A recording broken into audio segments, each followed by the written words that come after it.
Get my microphone arranged here and scoot up to the desk a little bit. Hopefully, we'll get some people in here in just a few minutes and see what everybody wants to talk about this Sunday morning. I've been busy mowing and had to get my bad hair straightened out here. Need a haircut. I think I get one this week sometime or another. But yeah, I got to get a few things straightened out. Like I said, I've been mowing a good bit this week. Got my new mower in. Got my new Ryobi iDrive 80-volt mower in.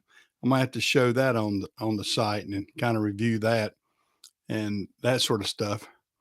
And it's got some good points. It's got some bad points. There's certain things I really like about it, and there's a certain thing. Well, I don't know if I dislike it or I'm gonna have to get used to it because it's different. Just with the one joystick and everything, as opposed to the two sticks with the zero turn that I'm used to, it's a lot different, and so I've got to get used to that. And at the same time that I got that in, my other one that I bought last year, I've got an issue with it. It's breaking all of a sudden, and I think I got either a controller on the left side or a motor that's going bad. I don't know. I'm gonna have to get up with Ryobi tomorrow. Uh, but I've had it to suddenly stop on one side. Actually, spun me around in a circle yesterday because only the right side would work, not the left side. So I was motivating around in a circle real quick, which could be real dangerous with a zero turn. So it's not using hydraulics; it's using electric motors. And when this controller went bad, it was bad, and I wasn't too happy about that. But at the same token, with the new iDrive with the singular joystick, it's quick too. It takes some getting used to, but you know we'll see. The only time will tell. Only time will tell on that. That's for sure. But I've been busy this week.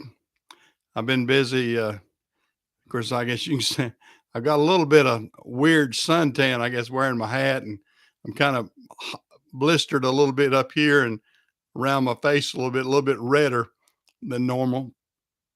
And been out in the sun and doing that sort of stuff. Farmer's tan, I guess you might say.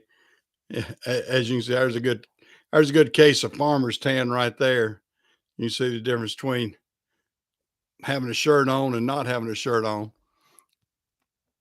But that's what happens when you're down here on the farm. That's what happens for sure, and that sort of stuff. But I'd like to know what everybody else is involved with and what you're interested in and what questions you may have and everything. Not many people chat. I got a lot of people signing on, but not many people chatting yet. I got to look for Joey or Patrick or one of those. They usually jump in quick. Of course, I haven't seen Patrick in a couple of weeks. I don't know what Patrick's been doing. He's been busy this time of the afternoon, I guess, because it's afternoon in Austria, and then it's late at night for Zach down in Australia. He jumps in here occasionally and chats a little bit, and then it's early in the morning for Ag Tech. So it's probably 7 o'clock in the morning for Ag Tech. So I've got them all over the world, different time scales and time differences that are regular people that jump in and out. But I don't see anybody on the chat part yet. Let me do it.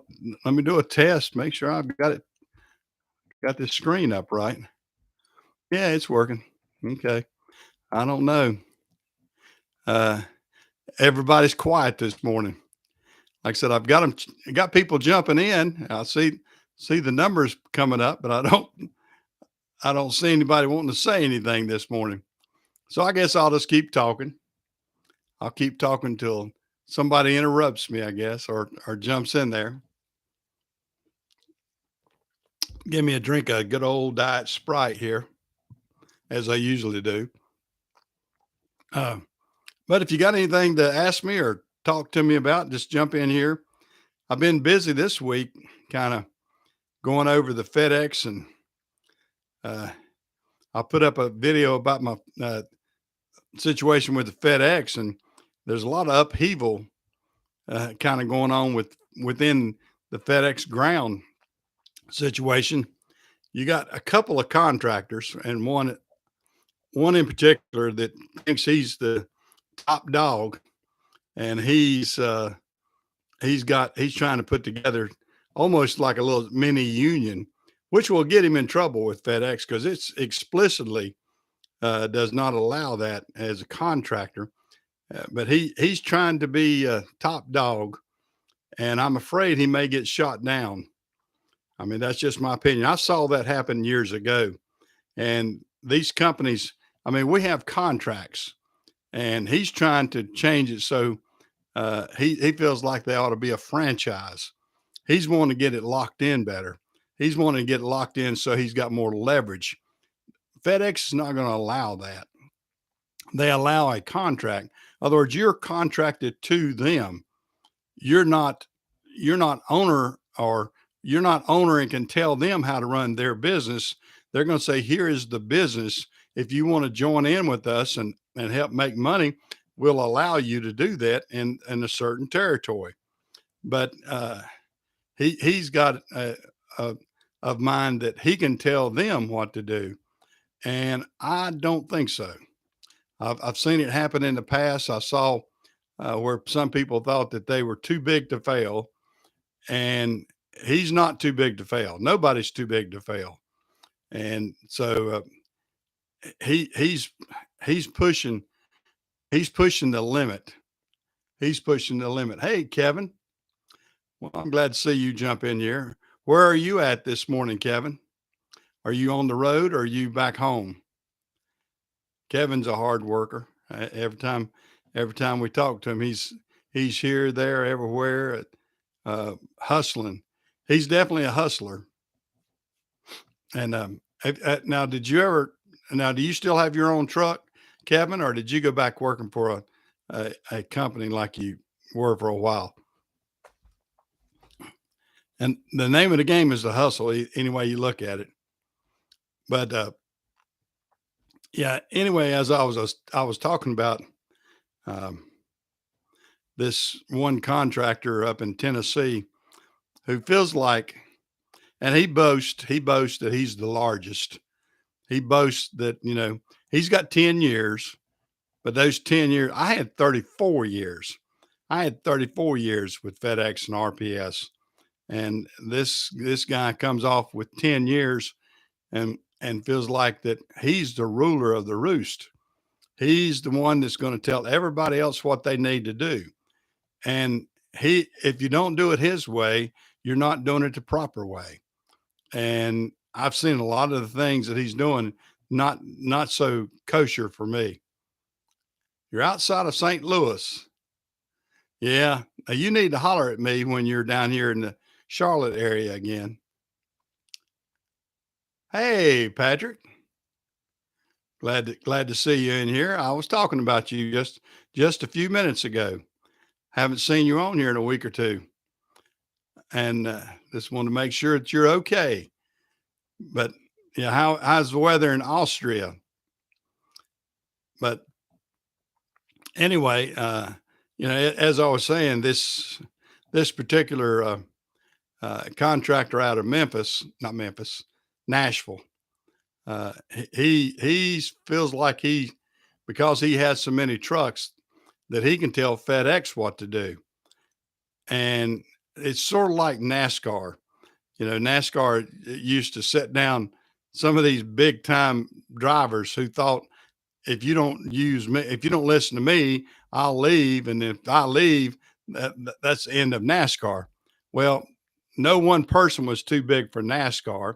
And Big Bill France and Bill France Jr. and all of them, they used to have to own semi-regular basis, set a few of these drivers down and let them know we can do without you. We were here before you. We'll be here after you.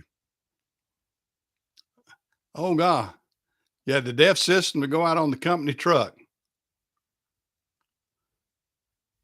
Wow. Yeah.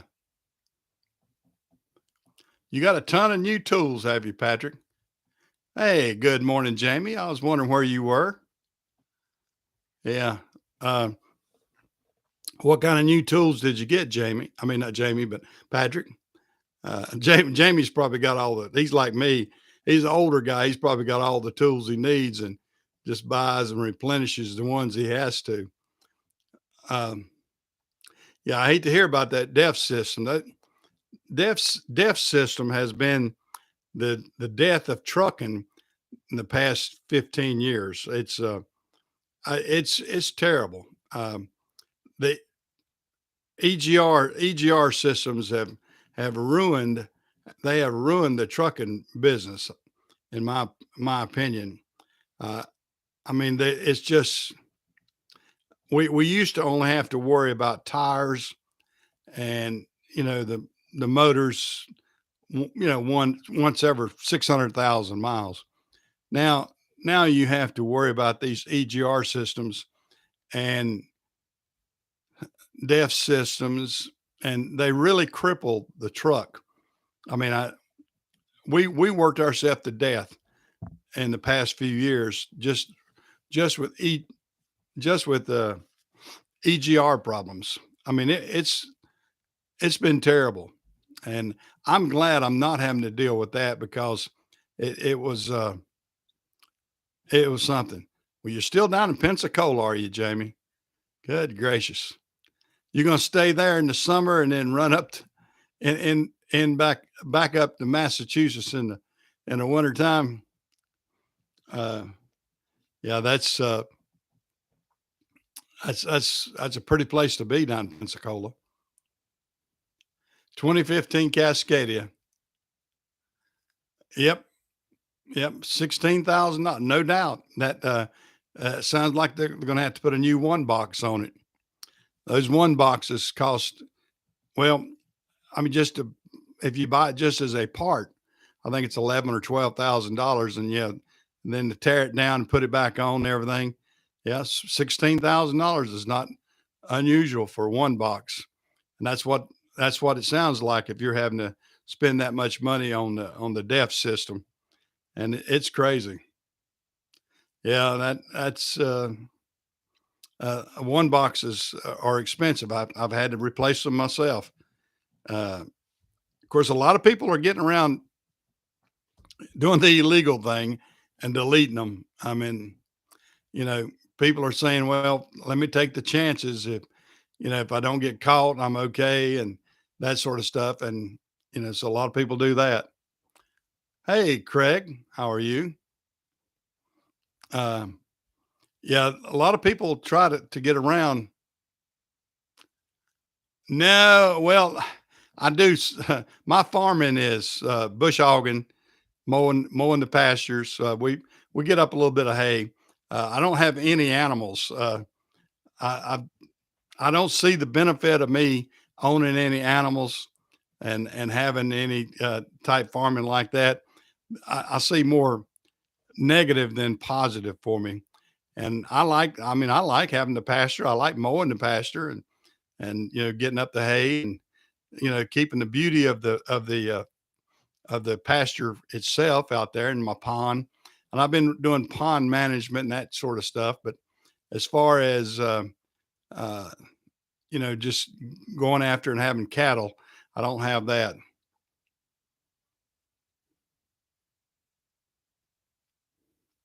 Yeah. What was your farmer out there talk? Probably a lack of feed and everything out there. Probably it's been so dry in certain areas. I don't know if Kansas has been as dry as Missouri, and I've seen where some of the states are pretty dry.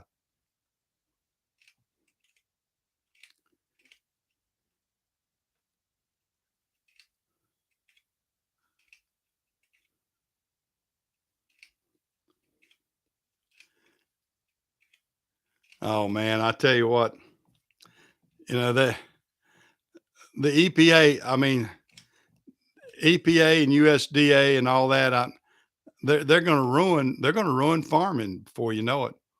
That's for sure. Hey, Walter. Yeah. Yeah, I haven't actually heard of anybody getting caught. I mean, you will get caught eventually, probably. Yeah. I can understand that, Jamie. I really can.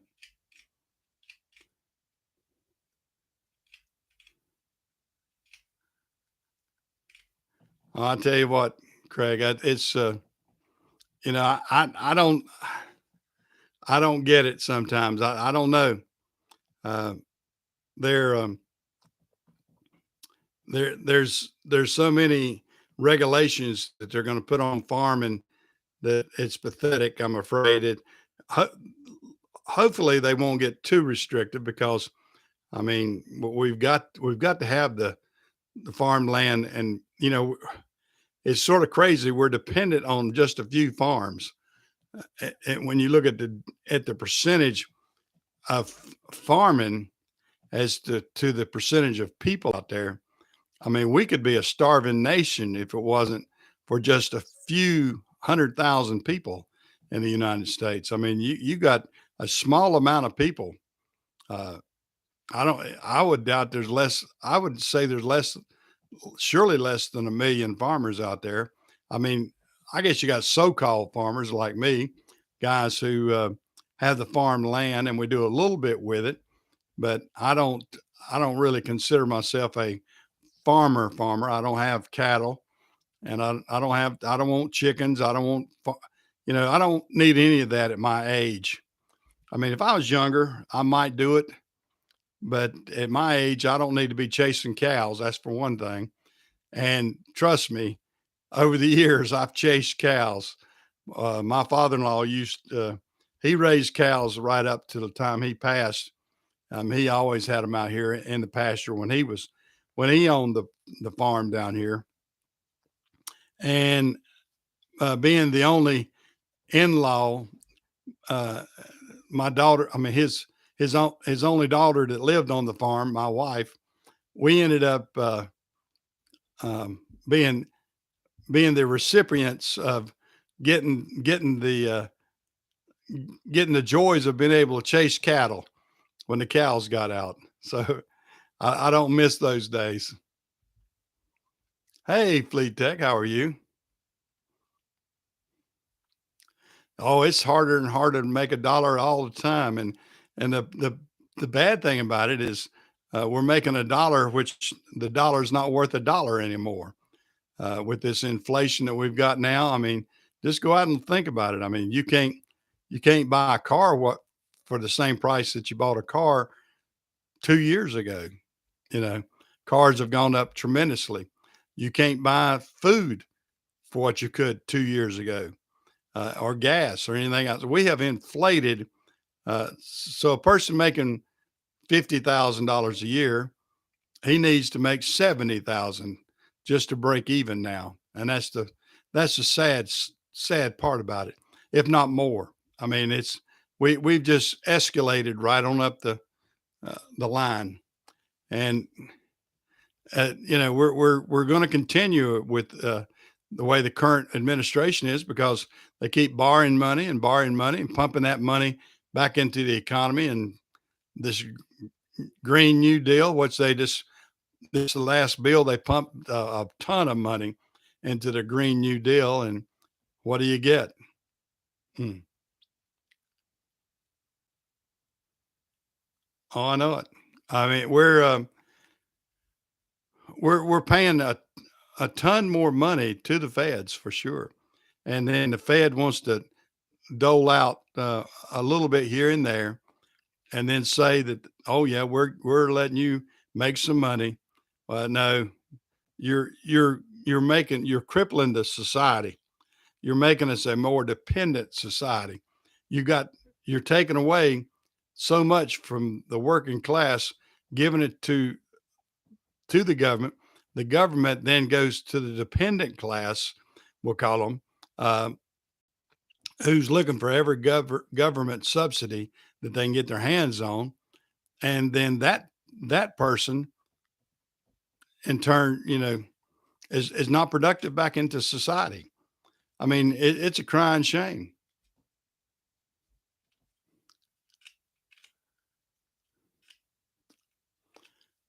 Oh, I know it, Fleet Tech. It is the inflation. Inflation is terrible. Inflation is terrible. Have you stayed at your same job, Fleet Tech, or have you moved on? Um, it really is a crying shame that what we've got ourselves into right now. Hopefully, the midterms will be able to right the ship a little bit. It's going to take a lot. It's going to take a lot. I mean, all the turmoil that's been going on within the government the past few months and weeks and everything else is terrible. And then now we're pumping money over to Ukraine, and then Ukraine is not even accountable to all the money we've spent. I saw a documentary the other day, and they actually CBS had it, and they actually pulled it down because it was negative of the Ukrainians about what they're doing with uh, all the money that we're sending and all the ammunition and everything we're sending them. It's getting into the wrong hands.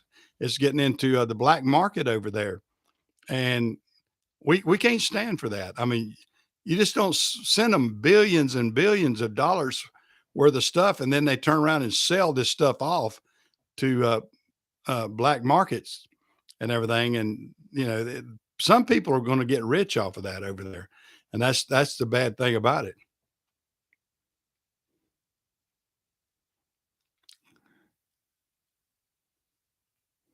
Yeah. Well, I can understand that, Fleet Tech, and you need to make a wise decision when you do. Well, and that's exactly right, Craig. I mean, I'm upset with it because they talk about that. And then yesterday I saw a report where a lot of these people, they're talking about all these people fleeing, all these refugees. A lot of them are fleeing to Russia.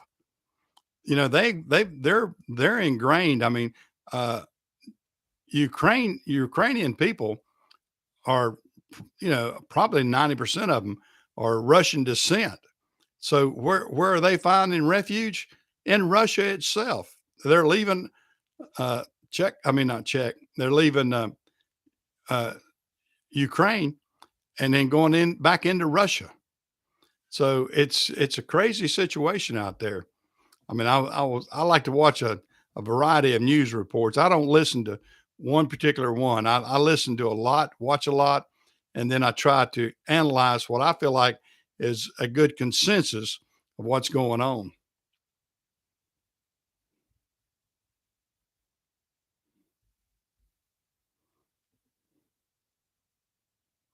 Yeah, well, I know we got to. That's all you can do. Uh, hey, this trucker, Marietta, Georgia. Been there a many a time. Been there a many a time. CT. Now what's CT? Headed to CT, Connecticut. Uh,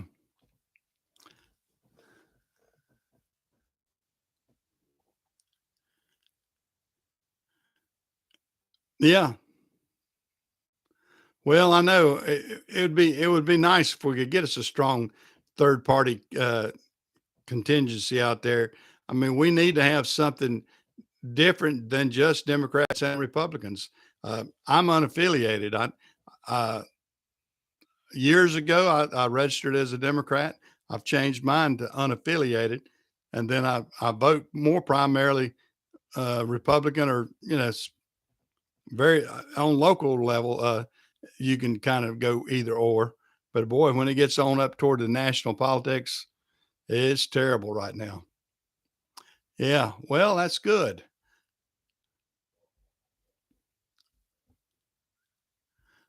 You got case loader. Wow. So you're running flatbed then, are you? Yeah, I'd like to have a nice big case loader. I could use one out here on the farm, but I doubt I could afford the price of those things right now. I mean, of course, I'd like to have one that I wish I could go back in time and get some of this equipment that was non-EGRs. What I wish. I mean, you can find some good ones out there that haven't been beat to death. You're in good shape. Well, and that's the thing about it. I don't know if we'll ever get statesmen. And I like to go back and look at old political uh, videos and movies, and uh, I I try not to concentrate too much on current events all the time. I mean, you like to look at it and look at past events and blend them in and say, what were we doing in 72 or 68 or 55? You know, what I like to look, this past week, I looked at some stuff on Truman and, uh, and Nixon and, uh, those years. And just, of course, I lived through the Nixon years myself. I mean, I was a young man when Nixon got booted out of office, and I was watching some videos on John Erickman and just seeing the mindset of some of these different politicians, what they were years ago. Well, you're exactly right, Jamie. Politics is dirty at all levels. I mean, I see it even on the local level here, and you get people, and the problem you get is you get people that get a little bit of power and they think they have a lot of power.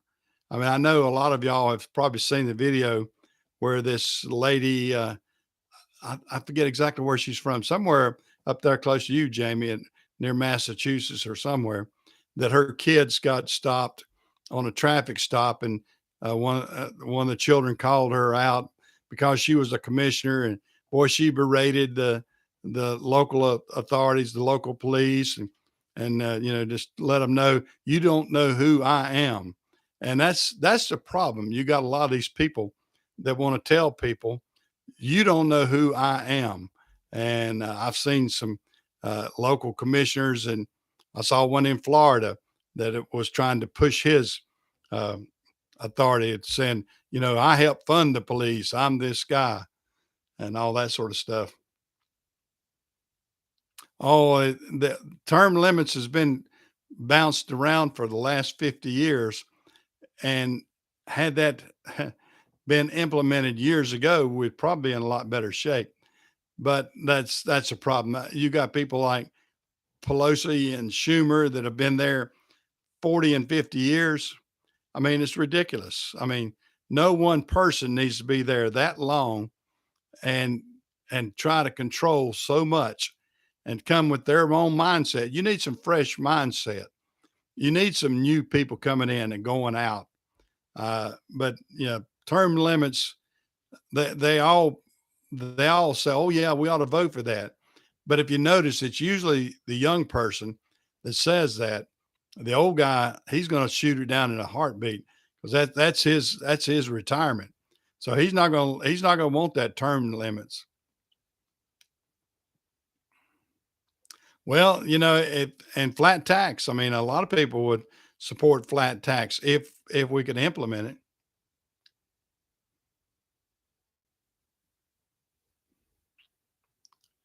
Oh, I know it. I know it. Trucker's life. And you'll get that, like I said, on local level. And Jamie is a local official up there in Massachusetts. He can probably tell you about that firsthand too. You get people that get a little bit of power, and then they want to push their power over on you. I mean, like I said, do you know who I am? Well, in my opinion, you're a human being just like me. You have nothing over me because I'm a citizen of the United States, and I have as much say so as you do about how I'm treated. And so that's the way I kind of look at it. Other words, a teacher years ago, she was uh, always liked what she said. Your rights extend to the end of your nose.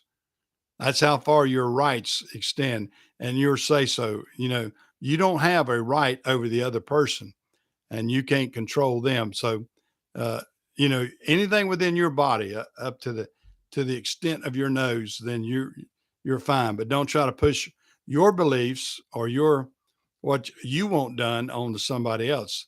They have rights also.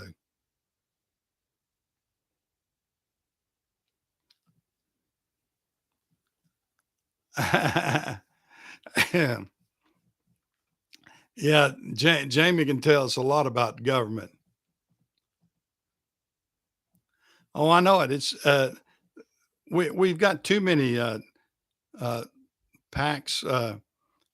I mean, all these PACs, political action committees or whatever, uh, that pay government big money to get their interest, you know, put forth and everything, and then you've got all the politicians.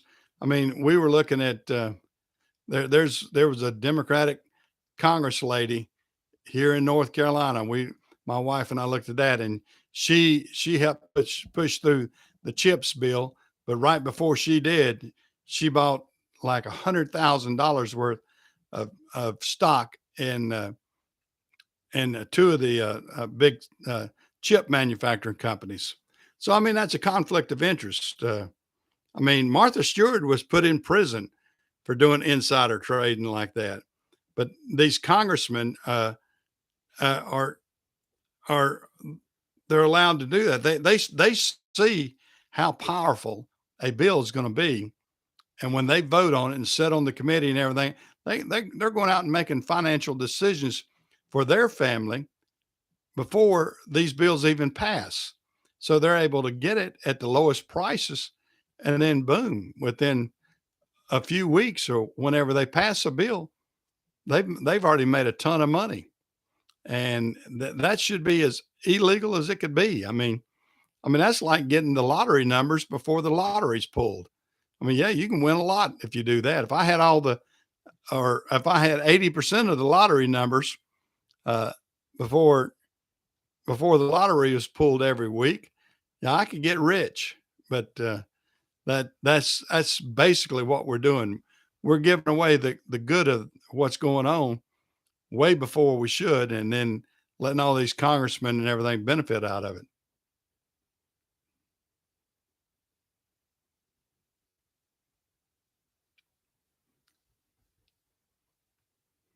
Oh, we got plenty of corporate greed, and the the military complex is what's pushing that.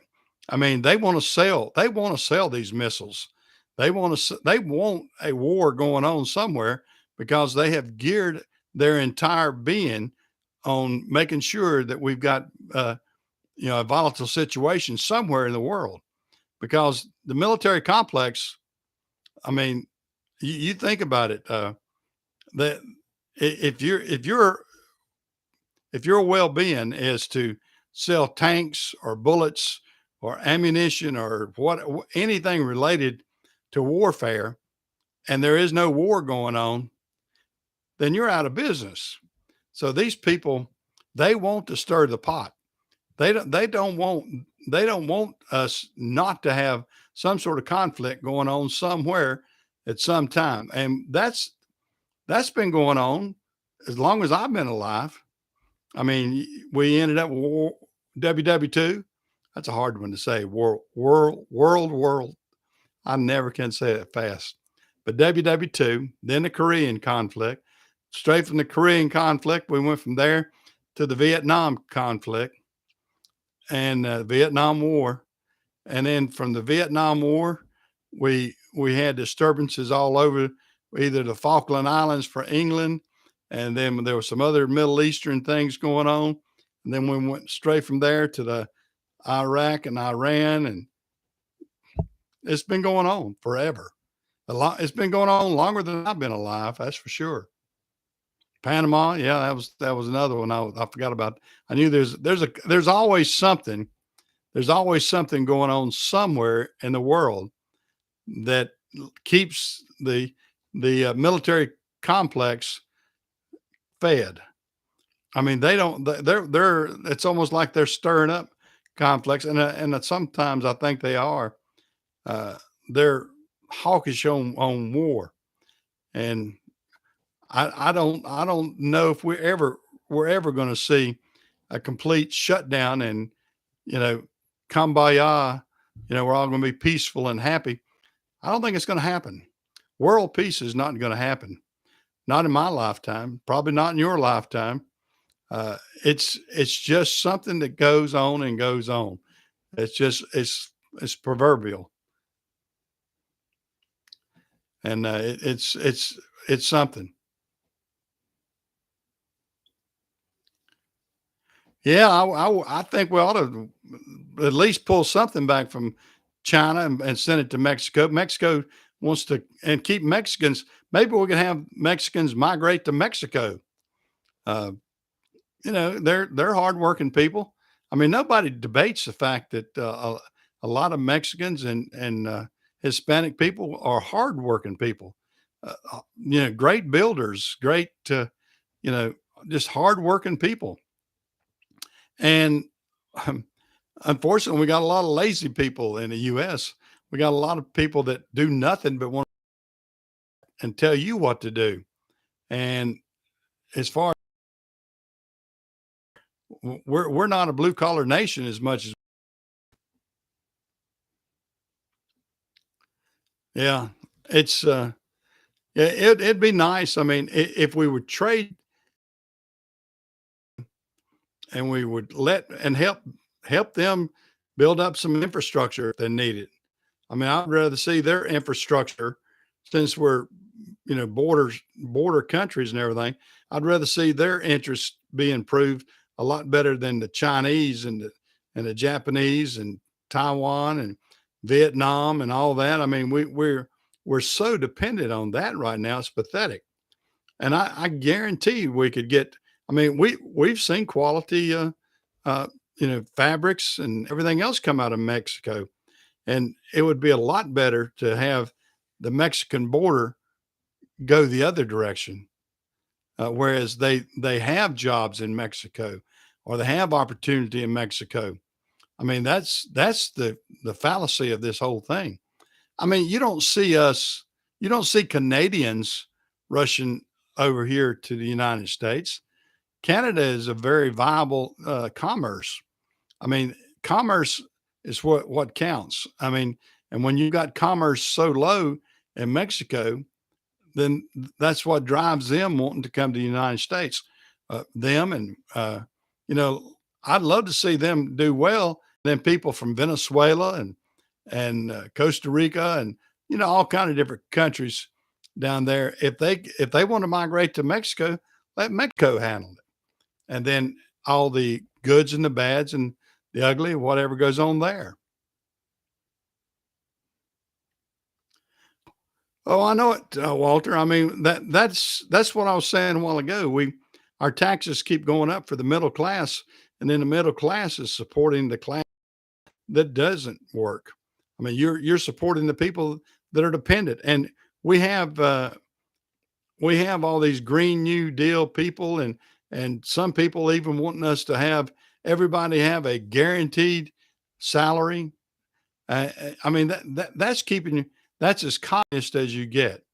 I mean, when you have people, you say, well, everybody just works, and you're going to get X amount of dollars. And what happens is you get X amount of dollars. If you work or don't work, you're going to don't work. I mean, that's a proven fact. I mean, you're not going to get people to be productive if there's nothing to gain. There's always the fact that you got to gain something. You got to better yourself. I mean, if you're not going to enjoy life better, I mean, no, not anybody's going to be able to just. You're just not going to get a check each month, and that's going to be sufficient for you. And then you can spend it willy nilly on whatever you want to, and never have to work.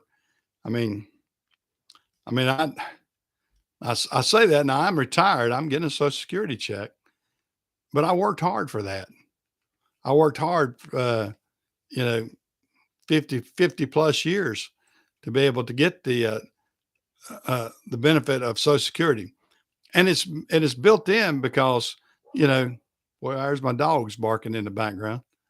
It's built in so it helps people like myself. I'm aging, and I can't physically do what I used to do. I want to, but I can't. And it would be nice if, I mean, if I could trade and say, here, you can have that money back and let me be as productive and physical as I was when I was in my 40s. I wouldn't think twice. I wouldn't think twice about turning that over. If you could give me my 40ish health back and you can have all this money back from Social Security, I'd give it to you like that. I mean, I'd love to have my full vision. I'd love to have my heart where it works better, and I can get out and walk 100 yards without it being exhausted. I mean, I would love to be able to do those things, but that's not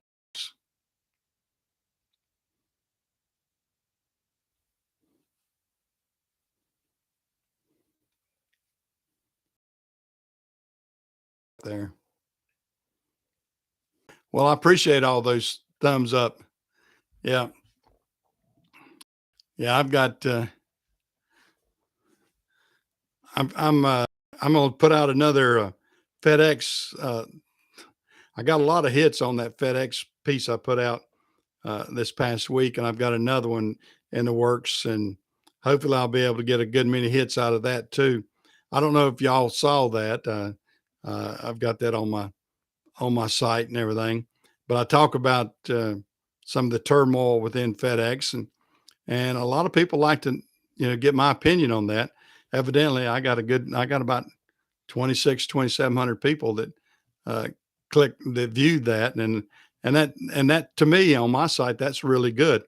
And I hope y'all, the regulars that hear me on Sunday morning chat and everything, will click over and watch that too. And I've got some more things. A lot of it has to do with what's going on with this.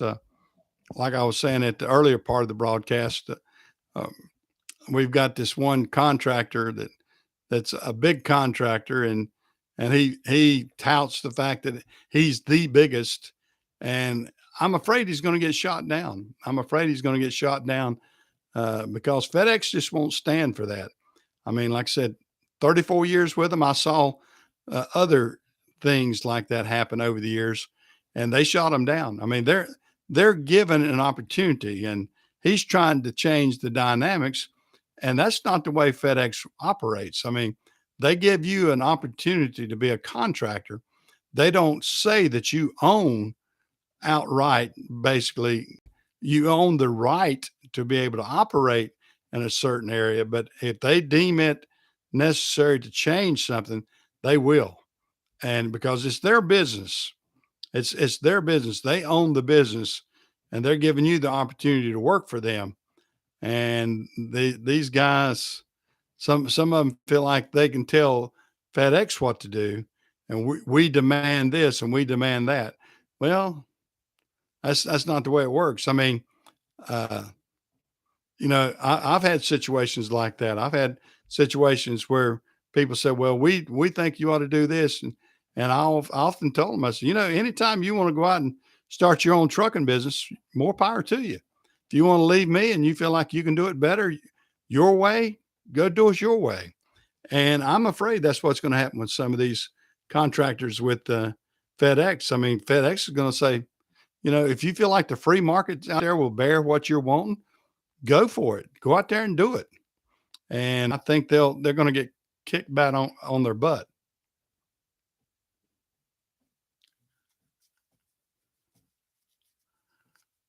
Yeah, Fleet Tech, just text me. I can give you my phone number. I'll hold on a second. I'm gonna put my phone number up here and get my keyboard working right. I mean, it's on the site. Just text me. It'll go straight to voicemail if you try calling me on this number, but you can text me, and love to talk to you. Love to talk to you, and I do that all the time. I'm texting and talking to people. Jamie and I, we've got each other's phone number, and we'll talk and text and that sort of stuff, and email me. Of course, my email's on the site, uh, that sort of stuff.